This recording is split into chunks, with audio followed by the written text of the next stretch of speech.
শিক্ষা আমি পরে শিখব। কোরআনের যেই শিক্ষা আছে এই কোরআনের শিক্ষা আমি সর্বপ্রথম নিতে হবে। কোরআনের এই শিক্ষা যদি আমার কাছে থাকে তাহলে আমি রাষ্ট্র পরিচালনা করব।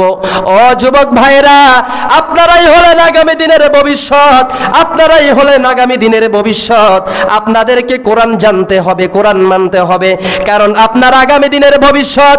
আপনারাই আগামী দিনে কোরআন অনুযায়ী আপনারা দেশ পরিচালনা করতে হবে। এই জন্য আপনারা কোরআন জানতে হবে। আপনাদের ছেলে মেয়েদেরকে কোরআন হাদিস শিখাতে হবে। কোরআন হাদিস যখন আপনার ছেলে মেয়ে জানবে, আজ দেখা যায় বাবা মারা যায় কিন্তু সন্তান জানাজা দিতে পারে না। ও মা বাবারা, আপনাদেরকে আমি বলে যাই, ওই মা বাবা কতই না ধন্য যেই মা বাবার সন্তান কোরআনের হাফেজ। ওই মা বাবা কতই না ধন্য যেই মা বাবার সন্তানের পেছনে দাঁড়াইয়া লক্ষ লক্ষ মানুষ নামাজ পড়ে।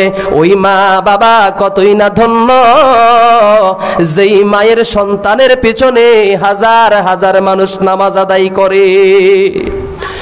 ও বাবারা, এই জন্য আপনাদেরকে বলবো আমি, আপনাদের সন্তানদেরকেও আপনারা এই দিন ইলম শিখান।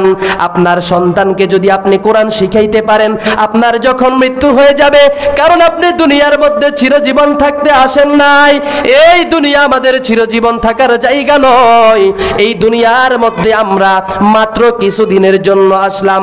দুনিয়া মে হাম সব মুসাফির হ্যায়, কবর আখির ঠিকানা, कोई आगे रवाना है कोई पीछे रवाना। এই দুনিয়ার মধ্যে আমরা চিরজীবন থাকতে আসি নাই, ক্ষণস্থায়ী এই দুনিয়ার মধ্যে আসলাম। কেন আসলাম? আল্লাহ পাক রব্বুল আলামিন সূরা মুলুকের মধ্যে বলেন, الذي خلق الموت والحياة ليبلوكم أيكم أحسن عملا وهو العزيز الغفور। আল্লাহ পাক রব্বুল আলামিন বলেন, আমি আল্লাহ তাআলা তোমাদেরকে দুনিয়ায় পাঠাইলাম পরীক্ষা করার জন্য, পরীক্ষা করার জন্য। তাহলে বোঝা গেল এই দুনিয়াটা হলো আমাদের জন্য পরীক্ষার হল। এই দুনিয়াতে আমরা ভালোভাবে পরীক্ষা যদি দিতে পারি, আল্লাহর নবী সাল্লাল্লাহু আলাইহি ওয়াসাল্লাম অন্য হাদিসের মধ্যে বলেন, দুনিয়া মাযরাআতুল আখিরা, এই দুনিয়াটা হলো আমাদের জন্য আখিরাতের বাজার। এই দুনিয়া থেকে যদি আমরা আখিরাতের বাজার সদাই যদি ভালোভাবে করতে পারি, তাহলে আমরা জান্নাতের উচ্চ মাকামে থাকতে পারবো।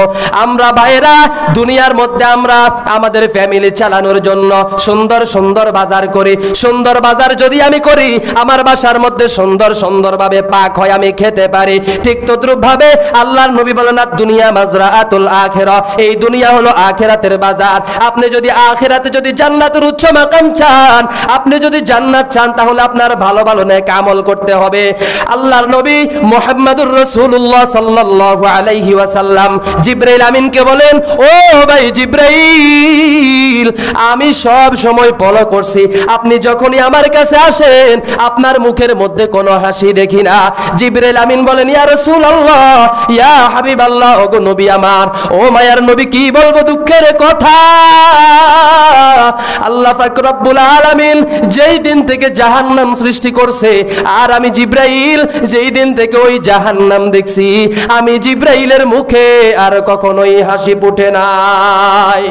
ও নবী মুহাম্মদ, আল্লাহ পাক রব্বুল আলামিন যখন জান্নাত জাহান্নাম বানিয়েছেন, আল্লাহ তাআলা আমাকে বলেন, ও জিবরাইল, তুমি আমি আল্লাহর জান্নাত দেখো। আমি জান্নাত দেখার পর আল্লাহ তাআলাকে বললাম, ও রব্বুল আলামিন, আপনার বানানো এই সুন্দর জান্নাত যদি আপনার বান্দারা দেখতো, তারা সবাই এই জান্নাতে ঢোকার জন্য পাগল পারা হইয়া যাইতো। জিবরাইল আমিন আসার পর আল্লাহ বলেন, ও জিবরাইল, এবার আমার বানানো জাহান্নাম দেখে আসো।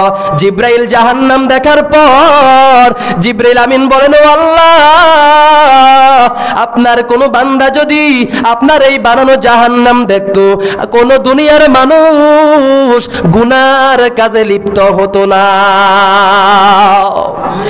এই জন্য বলি ভাইরা, কোরআনের এত দাম। কোরআনের দাম আপনি তখন বুঝবেন যখন কোরআনের জ্ঞান আপনি জানবেন। কোরআনের জ্ঞান যদি আপনার কাছে না থাকে, আপনি কখনোই জানতে পারবেন না। যাই হোক, যে কথাগুলো বললাম আল্লাহ পাক রব্বুল আলামিন আমাদের সবাইকে আমল করার তৌফিক দান করুক, সকল বলি আমিন। ওয়া আখিরু দাওয়ানা আনিল হামদুলিল্লাহি রাব্বিল আলামিন। আসসালামু আলাইকুম ওয়া রাহমাতুল্লাহি ওয়া বারাকাতুহু।